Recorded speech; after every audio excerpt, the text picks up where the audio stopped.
Were you at all nervous about working with him? Because that must have been fairly soon after the whole Brody Yeah. incident. Well, let me tell you something, man. I've heard about the story. Tony Atlas told me the whole story many a times. And when I went over there, I already knew about it.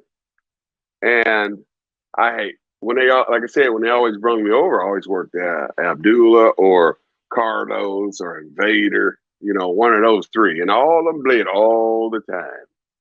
And I had a match with Invader one night. And I was like, oh man, this is the guy that killed Brody, damn it. And so I was like, well, as long as I don't go in the shower, I ain't gonna talk to him in the shower. I, said that to myself. And so we was talking and in the dressing room, we were talking about the match a little bit, talking about the finish. And then we went out there and, but one day, when I got my payoff envelope, because it was the last show of the night, Sunday night, fly back home. And I got my envelope and I'm looking in the envelope and I'm counting my payoff, see?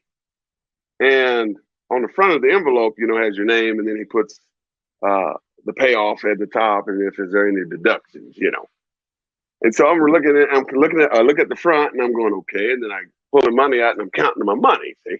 Counting my payoff. I'm going like, ah, damn it. You're a little short.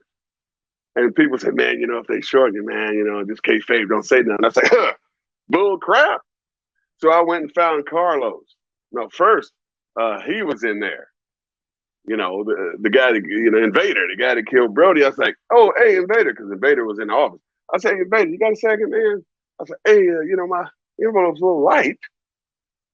My envelope's a little light. Because we need to talk to Carlos about that and Javika.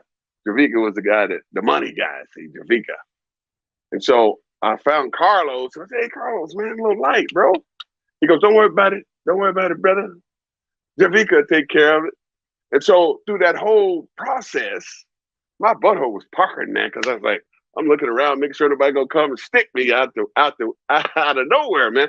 I mean, yes, I was worried. I was nervous, but I got my money. I remember one time I went over there and Carlos didn't give me all my freaking money. So I jumped on the plane and came back to Atlanta, see? And so my driver that picks you up from the hotel that takes you to the gig, he went to the hotel, but I was gone. I wasn't even there no more. So he went to the front desk. Hey, is Mr. Hughes still here in such and such a room? They go, no, he checked out. So they didn't have cell phones back then, had a landline. So he calls my home and I answered the phone. It was Carlos. Hey, brother, what are you doing back there? We got a show tonight. I'm going, man, you didn't give me all my money, man. I was like, I'm not staying here if you're going to screw me. I ain't got time for that. I just got off TV with WWF. I was a hot potato, man. I can go anywhere and make some money. And so he goes, no. Come back. I pay you. Come back. I get you another ticket. You go to the airport. I was like, I need my money, Carlos, man. I need my bread, bro. I got bills to pay, man. He goes, no, come back. I pay you. I give it to Victor. He was the driver. I give it to Victor. When you get off the plane, he give you envelope. So I said, all right. So I got my bag and went back to the airport. Went to Puerto Rico, got off the plane, walked to baggage claim. Victor sitting there in the car. Hey, got in the car. He gives my envelope. I count my freaking money. We went to the hotel. Just that simple. Because I don't mess around when it comes to my money. Period. Yeah, the one thing I regret about Carlos is he owed me a lot of money too, but I did the favor of dropping the tag team title before I left when I should have just left with the title because he never ended up paying me the full amount. Exactly. Right. See, that's how you do it. Thank you for watching the Hannibal TV. Please like this video if you enjoyed it and click the subscribe button to not miss any of our latest shoot interviews, match videos, or news updates. Support us on patreon.com for $1.99 a month to watch our full shoot interviews ad-free and help our channel grow. Follow us on Twitter at the Hannibal TV for instant updates.